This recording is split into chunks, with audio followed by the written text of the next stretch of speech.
Bismillahirrahmanirrahim. Welcome to the IQ of Politics. Assalamu alaikum everyone.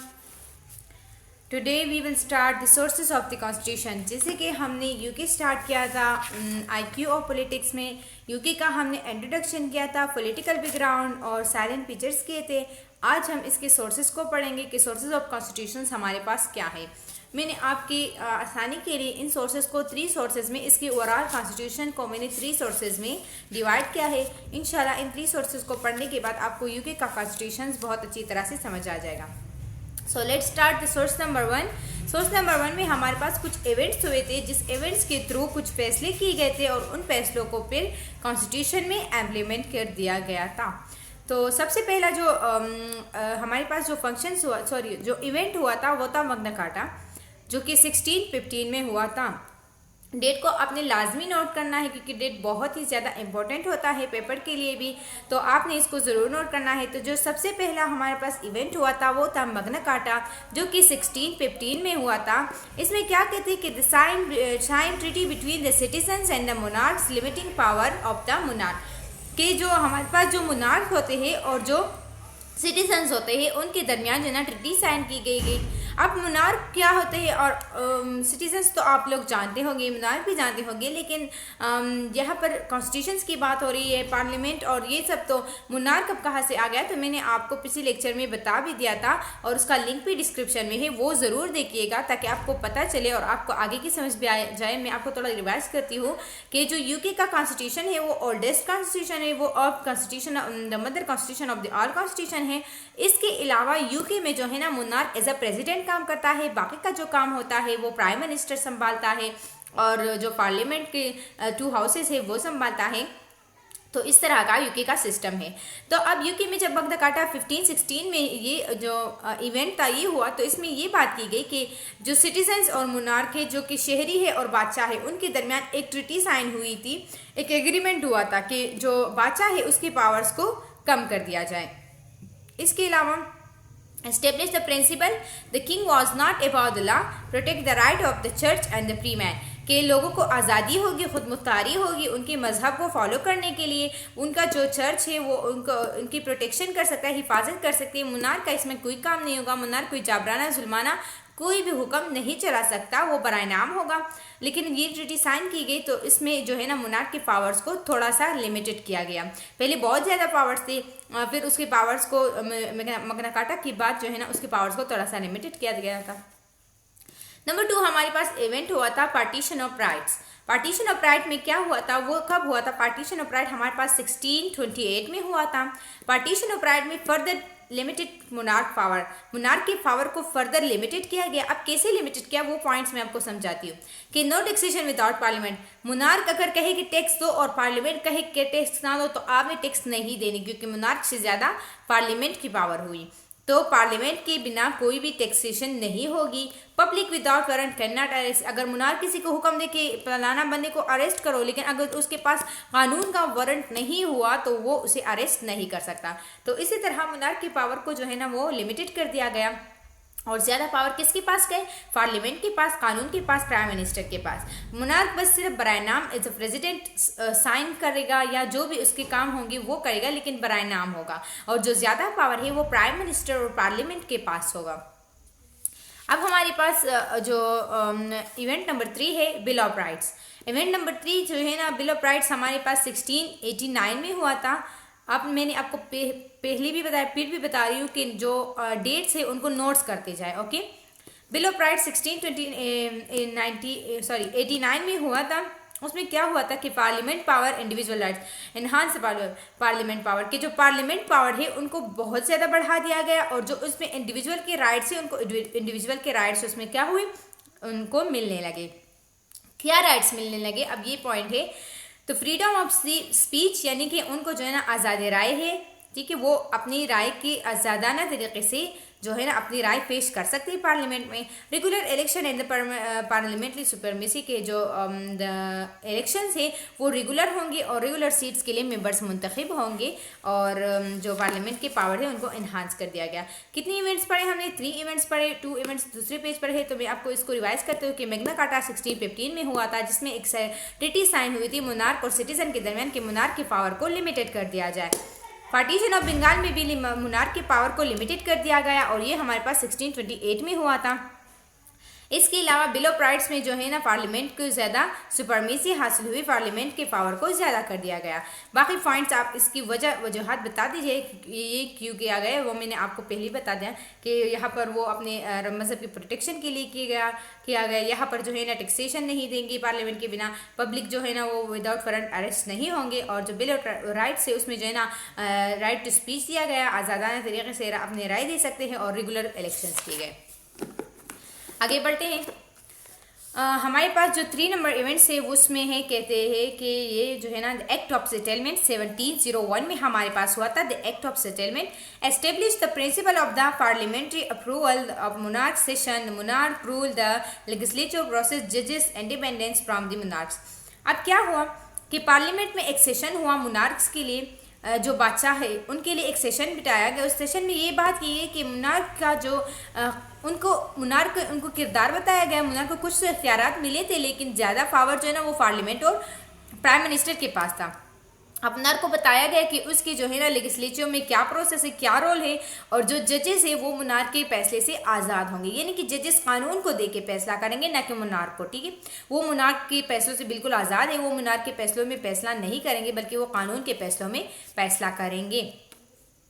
अब हमारे पास event number 5 है, sorry ये हमारे पास इवेंट नंबर 4 है।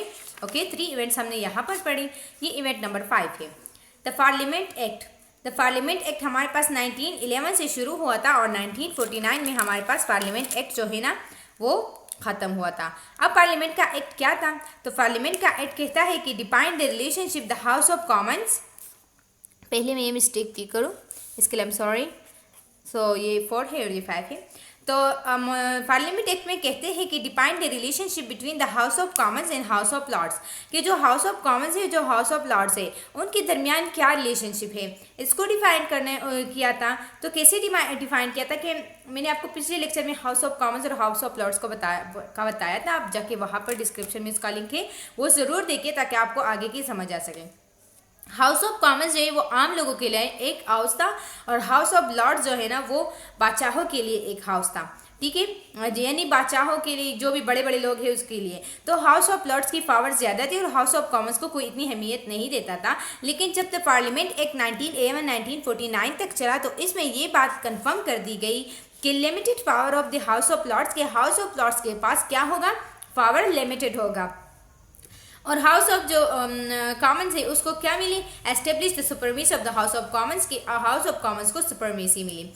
ये आपके लिए बहुत ही इजी और बहुत ही आसान नोट्स है। आप जो है ना इसको, इस पॉइंट्स को मैंने जो आपका बताया, आप इसको पेपर में लिखें, इंशाल्लाह 100% मार्क्स आएंगे। मैंने ये पॉइंट्स बहुत ही मुश्किलों से कई जगहों से बुक्स वगैरह सब की कंफर्मेशन के बाद मैंने ये पॉइंट्स आपके लिए ऐड किए हैं और उसके एक नोट्स बनाए हैं। साथ ही साथ मैंने आपको नोट्स की जो है ना ये तरीक़ा है, मैंने आपको कहा था कि मैं आपको साथ ही साथ नोट्स के लिए गाइड करूँगी कि आपने नोट्स कैसे बनाने हैं।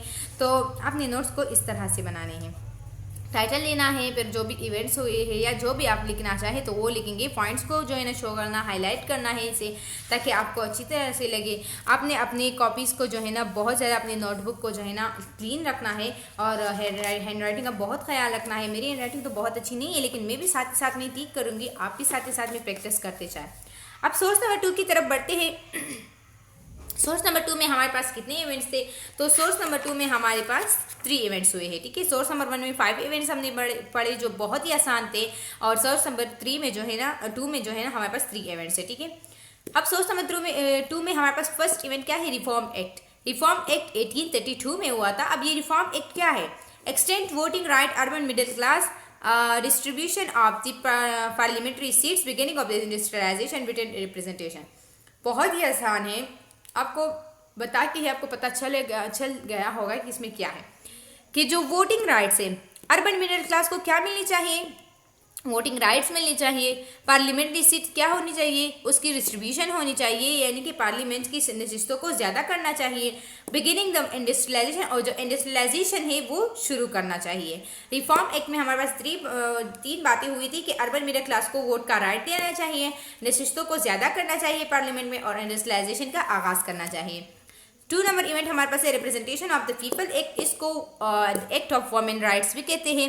The act of women rights में हमारे पास क्या है कि extend the voting right of the women and more than main, के वुमेन को जो है ना मेन से ज़्यादा वोटिंग का राइट दिया जाए। उस वक्त जो है ना वुमेन को वोट का राइट नहीं था, राइट टू वोट वुमेन के पास नहीं था। इस एक्ट के पास जो एक्ट ऑफ वुमेन है या रिप्रेजेंटेशन ऑफ पीपल एक्ट है, जो कि 1918 में हुआ था और 1928 तक चला था। तो इसमें क्या बात हुई थी, इसमें बात ये हुई थी कि वुमेन के पास जो है ना वो राइट टू वोट होना चाहिए मेन से ज़्यादा, मेन को ज़्यादा तरजीह दी जाती थी, वुमेन को कोई तरजीह नहीं दे देता। तो इस एक्ट के बाद वुमेन के पास राइट टू वोट आ गया। दूसरा क्या है, वोटिंग राइट ऑफ वुमेन, यही बात है यूनिवर्सल मेल सर्विस कि मेल से ज़्यादा जो है ना वुमेन को राइट दिए जाए, इसमें ये की बात है। तीसरा है गवर्नमेंट इंडिया एक्ट ऑफ 1935। एक बात मैं आपको बताती चलो, इंशाल्लाह हम हिस्ट्री ऑफ पाकिस्तान को भी स्टार्ट करेंगे, उसकी सीरीज़ को भी, उसमें आपके पाकिस्तान के आज़ाद होने तक जितने भी इवेंट्स हुए थे इंशाल्लाह वो सारे हम पढ़ेंगे। पहले हम ये जो हमने सीरीज़ स्टार्ट किया है डेवलप कंट्री ऑफ यूके, हम ये पढ़ लेते, इसके बाद इंशाल्लाह पाकिस्तान की सीरीज़ को भी स्टार्ट करेंगे और इसमें इस 4 कंट्रीज़ की सीरीज़ को ख़त्म करने के बाद, ठीक है। अगर आपके लिए पाकिस्तान की हिस्ट्री का सीरीज़ बहुत ज़्यादा ज़रूरी है तो आप मुझे कमेंट बॉक्स में ज़रूर बताएं, मैं आपके लिए वो जल्दी स्टार्ट करूँगी, लेकिन पहले ये पूरे करते हैं, ठीक है। अब गवर्नमेंट एक्ट ऑफ इंडिया 1935 में क्या हुआ था, उस वक्त जो है ना पाकिस्तान और हिंदुस्तान यानी कि हिंदू और मुसलमान जो है ना, पाकिस्तान तो खैर नहीं बना था, तो हिंदू और मुसलमान जो क्या थे वो हिंदुस्तान में इकट्ठे रहते थे। कॉलोनाइजेशन में मैंने आपको ये बात पिछले लेक्चर में की थी कि वो पाकिस्तान जो है ना जो हिंदुस्तान था तो वो क्या था, वो ब्रिटिश का कॉलोनी था, ठीक है। ब्रिटिश का कॉलोनी था यानी कि ब्रिटिश के जो है ना वो रूल्स रेगुलेशन उसका कौन संभालता था, ब्रिटिश संभालता था। अब क्या हुआ, गवर्नमेंट इंडिया एक्ट जो है ना वो हमारे पास 1935 में हुआ था। Provided a greater autonomy of the India maintain the mention the British authority, provided the anatomy the federal structure, propose the Indian independence movement impact. उस वक्त क्या हुआ था, उस वक्त ये हुआ था कि जो सूबे थे उनको खुद मुख्तारी हासिल नहीं थी, ठीक है, सूबों के थ्रू वोटिंग नहीं की जाती और सूबों को खुद मुख्तारी हासिल नहीं होती। तो इस एक्ट में जो है ना उन्होंने ये डिमांड किया, कॉन्स्टिट्यूशन ऑफ यूके के act 1935 government act of India में ये डिमांड किया कि जो वहाँ के सूबे हैं हिंदुस्तान के उनको खुद मुख्तारी हासिल होनी चाहिए, ठीक है। सोर्स नंबर 3 की तरफ बढ़ते हैं। सोर्स नंबर 3 भी बहुत ईजी है, जिसमें हमारे पास 2 इवेंट्स हुए थे। सबसे पहले जुडिकल डिसीजन, यानी कि इसकी कॉन्स्टिट्यूशन में जुडिकल डिसीजन कैसे लेते हैं। अब हमने तो साथ ही साथ में डेवलपमेंट कॉन्स्टिट्यूशन की डेवलपमेंट को पढ़ा कि किस तरह हमारे पास कॉन्स्टिट्यूशन आया, किस तरह उसमें साथ ही साथ में एक पॉइंट ऐड हुआ। अब हम सोर्स नंबर 3 में ये बात कहेंगे कि जुडिकल डिसीजन इसके कैसे होते हैं। तो common law development through judicial decision play important role of the UK constitution develop the rule of law, यानी कि जो जुडिकल डिसीजन है वो कानून के फैसलों के मुताबिक होते हैं, कानून के तहत होते हैं। रूल किसका है, लॉ का, कानून का। प्रोटेक्शन ऑफ इंडिविजुअल राइट, इसमें इंडिविजुअल की राइट्स की प्रोटेक्शन भी होती है। एवोल्यूशन ऑफ लीगल प्रिंसिपल, और लीगल प्रिंसिपल की एवोल्यूशन भी टाइम टू टाइम होती है। जुडिकल डिसीजन हमारे पास कानून के तहत लिए जाते हैं। नंबर 2 है कन्वेंशन। कन्वेंशन हमारे पास क्या है, the unwritten practices that have developed for time, कि जो अनराइटन, ये हमारे पास अनराइटन था ना, तो ये टाइम टू टाइम डिवेल्प हुआ। The monarch rule largely governing government accountability to prime minister, कि जो मुनार्क का रूल था वो भी था, लेकिन जो गवर्नमेंट थी वो अकाउंटेबल थी, जवाब देती किसको थी, पार्लियामेंट को जवाब देती। वो पार्लियामेंट को, अगर गवर्नमेंट कोई गलत काम करती तो वो पार्लियामेंट को जवाब देती। मैंने आपको पहले ही बताया, जो मुनार्क थे वो बराए नाम थे और जो रियल पावर थी वो पार्लियामेंट, प्राइम मिनिस्टर और हुकूमत के पास, गवर्नमेंट के पास, ठीक है। थोड़ा सा रिवाइज करते हैं। सोर्सेज ऑफ कॉन्स्टिट्यूशन में सोर्स नंबर 1 में मग्ना कार्टा हुआ। मग्ना कार्टा में हमारे पास कॉन्स्टिट्यूशन में ये बात ऐड की गई कि जो मुनार्क्स के पावर को लिमिटेड कर दिया जाए, इंडिविजुअल के फ्रीडम को, उसको जो है ना फ्रीडम दिया जाए, मजहब के लिए फ्रीडम दिया जाए, यानी उसके चर्च के लिए वगैरह, और उसकी प्रोटेक्शन की जाए। पार्टीशन ऑफ राइट्स में उनके कॉन्स्टिट्यूशन में ये बात ऐड की गई कि टैक्सेशन बगैर पार्लियामेंट के कोई नहीं देगा, पब्लिक विदाउट वारंट अरेस्ट नहीं होगी, और मुनार्क के पावर्स को फर्दर लिमिटेड किया है। बिल ऑफ राइट्स में कॉन्स्टिट्यूशन में ये बात ऐड की गई कि पार्लियामेंट के पावर को ज्यादा किया गया, इंडिविजुअल को राइट्स दिए गए और फ्रीडम टू स्पीच दिया गया, लोगों को रेगुलरली इलेक्शन शुरू हुए। एक्ट ऑफ सेटलमेंट में कॉन्स्टिट्यूशन में ये बात ऐड हुई कि पार्लियामेंट्री अप्रूवल में मुनार के लिए एक सेशन हुआ कि मुनार का लेजिस्लेचर में क्या प्रोसेस है, और जजेस जो है वो मुनार से बिल्कुल आज़ाद है, वो मुनार के फैसलों से बिल्कुल आज़ाद है। द पार्लियामेंट एक्ट 1911 टू 1949 में ये हुआ, कॉन्स्टिट्यूशन ऑफ यूके में ये हुआ कि डिफाइंड द रिलेशनशिप, यानी हाउस ऑफ लॉर्ड्स और हाउस ऑफ कॉमन्स के रिलेशनशिप को डिफाइन किया गया कि हाउस ऑफ लॉर्ड्स जो है ना उसको पावर को लिमिटेड किया और हाउस ऑफ कॉमन्स को सुपरमेसी हासिल कर दी गई। अब हमारे पास सोर्स नंबर 2 में कॉन्स्टिट्यूशन ऑफ यूके में क्या डेवलपमेंट हुई, तो रिफॉर्म एक्ट में हमारे पास अर्बन मिडिल क्लास को वोटिंग की राइट दी गई, पार्लियामेंट सीट्स की डिस्ट्रीब्यूशन की गई और इंडस्ट्रियलाइजेशन का आगाज़ कर दिया गया। अब प्रिवेटाइजेशन ऑफ द पीपल एक्ट या द वुमेन एक्ट के 1928 में हमारे पास क्या हुआ कि वुमेन को राइट टू वोट दिया गया। अब द गवर्नमेंट इंडिया एक्ट 1935 में हमारे पास क्या हुआ, कॉन्स्टिट्यूशन में कौन सी तब्दीली आई कि जो कॉलोनी था, जो हिंदुस्तान कॉलोनी था, उसमें जो है ना फेडरल स्ट्रक्चर प्रपोज दिए गए कि यानी खुद मुख्तारी मिली सूबों को। अब सोर्स नंबर 3 में judicial decision the development of the constitution में हमारे पास कौन सी बात ऐड हुई कि जो कानून, जो फैसले हैं वो कानून के तहत कर दिए जाएंगे, और जो कन्वेंशन है उसमें हमारे पास ये बात ऐड की गई कि जो गवर्नमेंट है वो अकाउंटेबल होगा पार्लियामेंट को, और उसमें टाइम टू टाइम चेंजेस हुई इस कॉन्स्टिट्यूशन में और टाइम टू टाइम डेवलपमेंट भी हुई। मैं आपको कुछ पॉइंट्स बताऊँगी, पेपर के लिए कुछ पॉइंट्स नोट कर दी, ये बहुत ही इंपॉर्टेंट पॉइंट्स हैं। ओके, हाँ, सबसे पहला पॉइंट ये है कि हमारे पास जो है ना हम ज़्यादातर पेपर में क्या करते हैं, हम पेपर में जब कोई नंबरिंग लिखते हैं ना, जैसे कि 1 हो गया, 2 हो गया, तो उसके बाद हम कामा लगाते हैं ना, और 3 हो गया तो ये हमने उसके बाद कामा लगाया। तो हम ज़्यादातर क्या करते हैं, मैंने खुद भी ये गलतियाँ बहुत की, इसलिए आपको गाइड कर रही हूँ ताकि आप ना करें, ताकि आपकी मार्क्स की कटिंग ना हो। हम ऐसे 1 लिखते हैं, यहाँ पर कामा करते हैं, फिर यहाँ पर 2 लिखते हैं, यहाँ पर कामा करते हैं, फिर यहाँ पर 3 लिखते हैं। तो आप मुझे बताएं कि हमारे पास ये वाला पॉइंट ठीक है या ये वाला पॉइंट ठीक है। अब इसमें लॉजिक बहुत बड़ा है, ठीक है, जाहिर सी बात है आप कहेंगे कि ये वाला पॉइंट बिल्कुल सही। एक एग्जामिनेशन में हम गए थे एक यूनिवर्सिटी में, तो वहाँ पर जो एग्जामिनर था वो बात कर रहा था कि जब हमारे पास बच्चों के पेपर्स आते हैं तो हम सबसे पहले पॉइंट्स कौन से नोट करते हैं। एक तो हम नंबरिंग को नोट करते हैं कि इस बच्चे ने सारे पॉइंट्स की नंबरिंग दी है, तो हम कहते हैं कि इतने बड़े क्वेश्चन में इसने 4 पॉइंट्स लिखे हैं, तो अगर इसने इसको डुप्लीकेट्स दिए थे, यानी कि इसको पॉइंट्स की नंबरिंग के बिना बगैर जो है ना, अगर नंबरिंग नहीं देते और उसको पॉइंट्स देते तो हम पॉइंट्स को चेक करते जाते हैं और हम फिर ये नहीं देखते कि इसने कितने पॉइंट्स लिखे हैं, तो इसकी नंबरिंग फुल होती है। लेकिन अगर इसने पॉइंट्स को नंबरिंग दी है तो जाहिर सी बात है हम कहेंगे लॉ क्वेश्चन में इसने सिर्फ 4 पॉइंट्स को डिफाइन किया है, तो 2 मार्क्स की कटिंग यहाँ पर हो जाती है। दूसरा, उसने ये बात कही थी कि हम बच्चों के कामास को देखते हैं कि ये बच्चे क्या करते हैं, 1 लगाते हैं तो उसके बीच में कामा करते हैं, फिर उसके बाद 2 लगाते हैं, तो ये बहुत ही बैडली होता है। ये कामा असल में इसके बाद आता है कि इसके बाद जो है ना कामा होता है और उसके बाद नंबर होता है। अगर हम उन्होंने कहा कि आप 1 लिखे उसके बाद कामा करें, तो अगर आप इतने फार अवे इतने यहाँ पर भी 2 लिखे ना, लेकिन उसके बाद कामा उसके साथ होना चाहिए, ना कि यहाँ पे बीच में होना चाहिए। ये बीच का कामा नहीं होता है, उसके साथ होता है। तो आपने क्या करना है, 1 कामा 2 कामा 3 कामा उसके साथ लगाना है, ठीक है।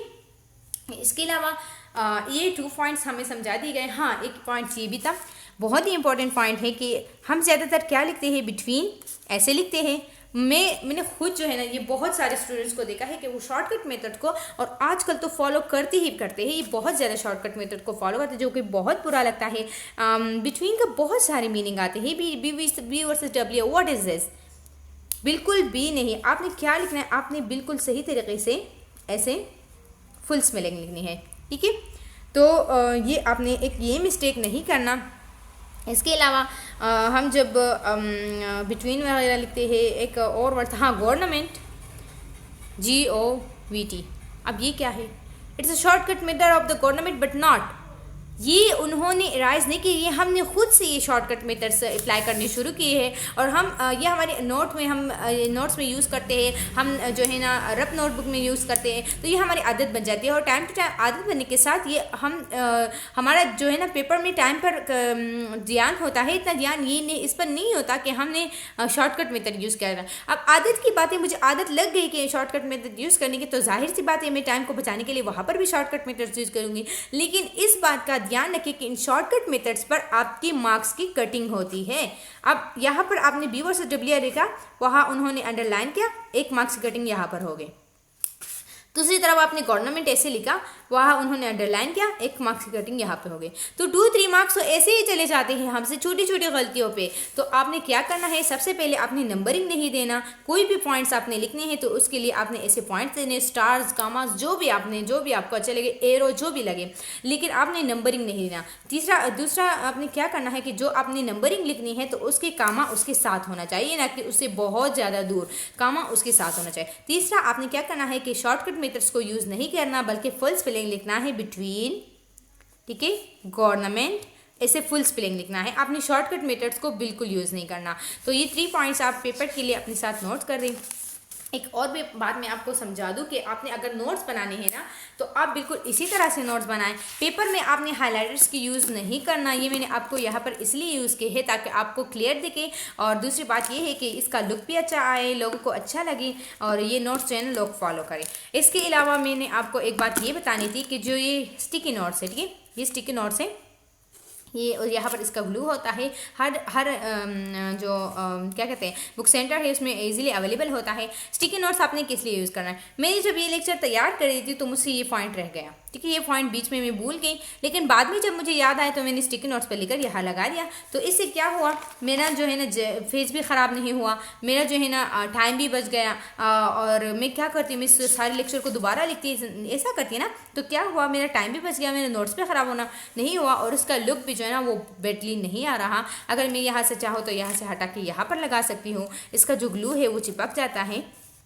ये देखिए, ठीक है, और इसका लुक भी अच्छा आया। इसके अलावा आप जो है ना हाइलाइटर्स की यूज़ इसलिए करें ताकि आपके जो नोट्स है वो अट्रैक्टिव हो, अच्छे हो, और आपको खुद उसे पढ़ने में मज़ा आए, ठीक है। आपने अपनी कॉपीज़ को बहुत क्लीन और नीट रखना है, अपनी हेडिंग्स पर बहुत ज़्यादा ख्याल रखना है, अपनी हैंड राइटिंग को इम्प्रूव करना है। ये कुछ पॉइंट्स है जो नोट्स और पेपर के लिए बहुत ज़्यादा इंपॉर्टेंट है। अगर आप इसे फॉलो करेंगे तो इंशाल्लाह आपकी नोट्स और पेपर में बहुत सारी इम्प्रूवमेंट आएगी। So thank you for watching my video. अगर कोई भी डाउट हो आपके इसमें लेक्चर में, कोई भी क्वेश्चन हो तो कमेंट बॉक्स में ज़रूर पूछेगा, मैं इंशाल्लाह ज़रूर जवाब दूंगी। और मुझे बताइएगा कि हिस्ट्री ऑफ पाकिस्तान के जो आइडियोलॉजी है ना उसको मैं कब शुरू करूँ आपके लिए, ठीक है, मैं आपकी डिमांड पर शुरू करूँगी, तो जब आप कहेंगी तब शुरू करूँगी। और इसके अलावा अगर आपको और भी कुछ IQ और पॉलिटिक्स में और भी कुछ, मैं तो साथ ही साथ में पढ़ाऊँगी, लेकिन अगर आपको किसी सब्जेक्ट में ज़्यादा इंटरेस्ट है, आप चाहते हैं कि मैं वो जल्दी पढ़ाऊँ, तो मुझे कमेंट बॉक्स में ज़रूर बताइएगा। एंड मेरे चैनल को सब्सक्राइब करिएगा ताकि टाइम टू टाइम आपको वीडियोस आती जाती है सॉरी, ताकि टाइम टू टाइम आपको वीडियोस आए, ठीक है। चैनल को सब्सक्राइब करिए और थोड़ा सा लाइक दे, ये आपका प्यार होगा। And thank you to watching my video. अल्लाह हाफिज़।